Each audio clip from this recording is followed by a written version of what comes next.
so much depth through his hamstring and his thigh. He's got that upper body, he's got that mass, that shoulder, he's got that, and to see the width difference between Willliam and Hadi, we were talking earlier, this is where Hadi really is bringing it to Willliam Bonac. So now we got to look next to Hadi over at Brandon, who Hadi is right there.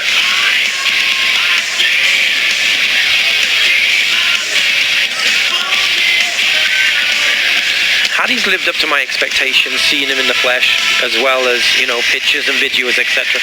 And let's go back. He was a 212 athlete, progressed, moved up, came into the open class, made a massive impression. You want to hear something crazy? Dexter Jackson started out his career as a bantamweight. Wow. He is a full-fledged 230-pound bodybuilder now and has an Olympia trophy, 9 Arnold Classic championships, 29 victories, coming from the bantamweight division.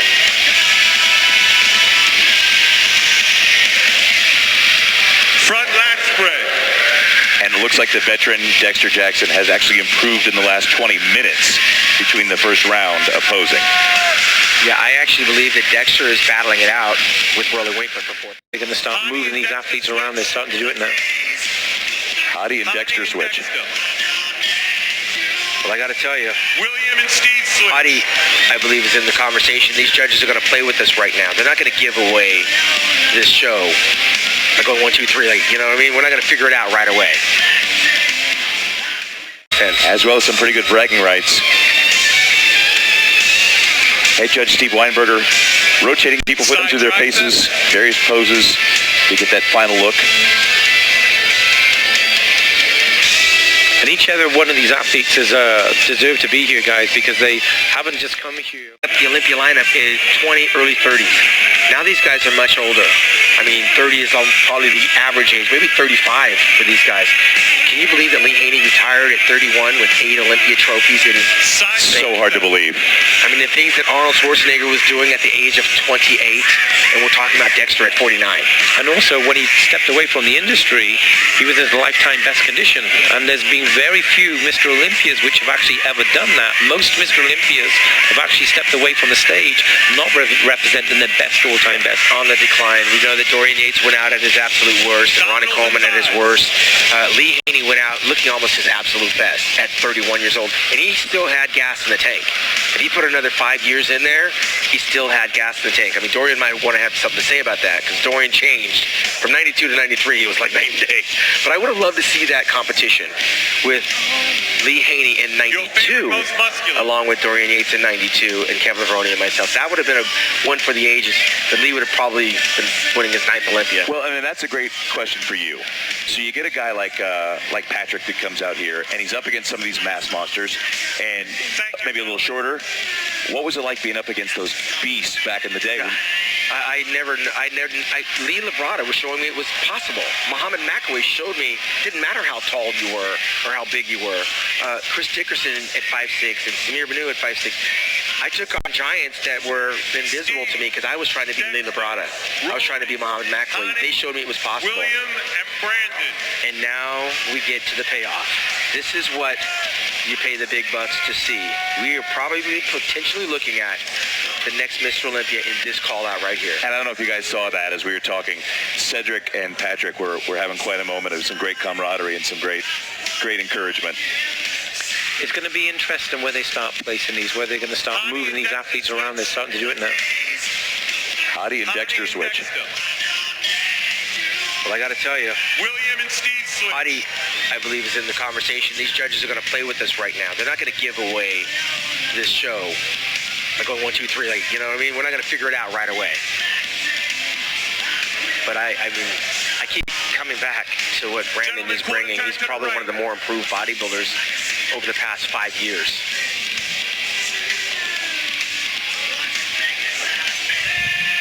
This is a pose which really Brandon dominates tonight in his quarter turns. He's got so much depth through his hamstring and his thigh. He's got that upper body, he's got that mass, that shoulder, he's got that, and to see the width difference between Willliam and Hadi, we were talking earlier, this is where Hadi really is bringing it to Willliam Bonac. So now we got to look next to Hadi over at Brandon, who Hadi is right there.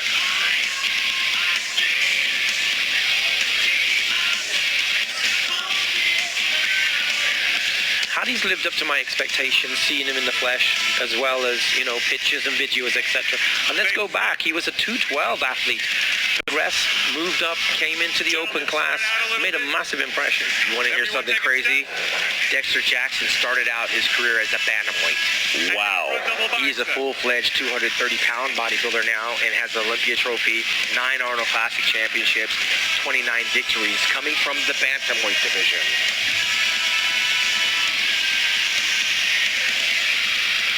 Front lat spread. And it looks like the veteran Dexter Jackson has actually improved in the last 20 minutes between the first round opposing. Yeah, I actually believe that Dexter is battling it out with Rolly Winkler for 4th place.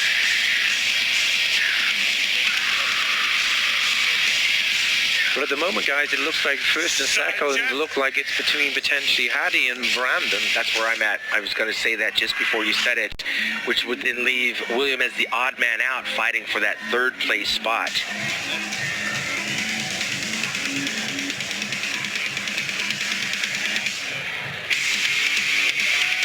Who would have thought, Neil, about 3 years ago that we'd be talking about Hadi and Brandon Curry potentially posing down for the Olympia title? But this is what it's supposed to be. It's supposed to be an international sport for everybody. And unfortunately, obviously, with issues between countries, it's forced the gentleman away from having the chance to prove himself as a true Olympia competitor.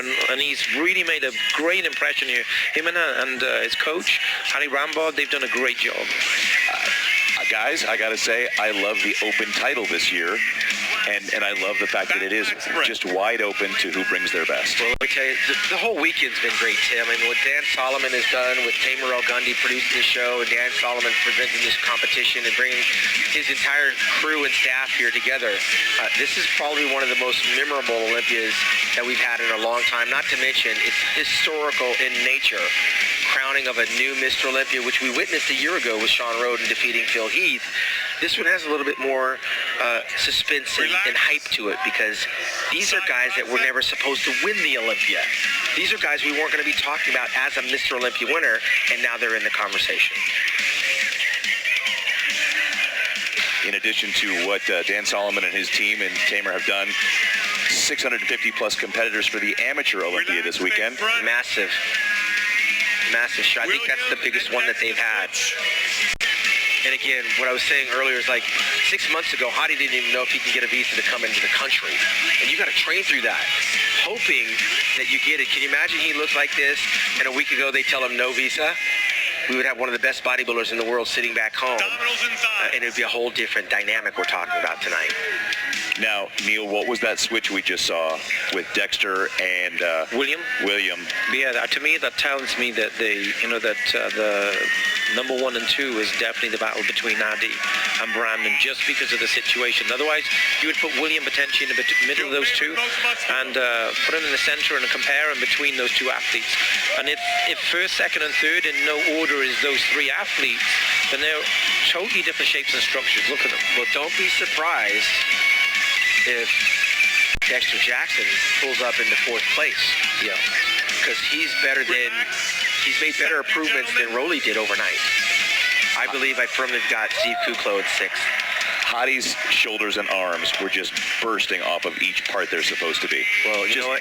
If he doesn't win the contest, he's already won the country. What he's done in his first Olympia right now is significant and will be talked about for years to come. Brandon and Hadi. There it is. And let me tell you something. They're not giving them a chance to rest. You know why? Right now, this is where you earn your money. They're giving $400,000 away. You better get back out there, and they've got to fight for it. If you come out there thinking this is going to be a walk in the park, somebody, look on Brandon's face. He's like, I'm ready for this. You got to fight for every inch of space on this stage. So this is your top 3. And guess what? None of them are over 5'7". The last guy to win that tall was Dexter Jackson in 2008. It's been 11 years. Brandon switch. Well, we know that top prize is $400,000, but second and third, $150,000 and $100,000 respectively. Steve Weinberger's playing with us. He's got them all moving around like a magic act, not letting anybody get comfortable in their positioning.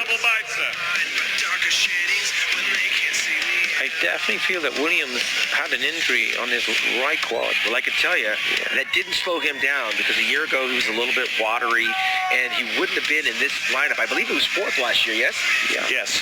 And he is the benefactor of not having a Sean Bowden and a Phil Heath and a Big Ramy in this competition, because the injury, however slight or even noticeable, he's still going up against a 49-year-old Dexter Jackson that didn't bring his A game and a potentially injured Rolly Winkler, who's slightly off too. Willliam was actually 5th last year. Brandon was 4th. Okay. With Rolly in 3rd. Either way, he's the benefactor. William is the benefactor of certain circumstances involved with the other athletes right now. And it just goes to show you, you can't put on a show unless you actually show up. And it's a hard road to get to Mr. Olympia. William was 4th last year. Roden, Heath, Rolly Winkler, William Bonac. Correct. Thank you for correcting that. William is making note of how big his arms are. They are big, but the judges can see that. Calm down, William. One of William's best body parts is his arms, and he was definitely making sure the judges were noticing.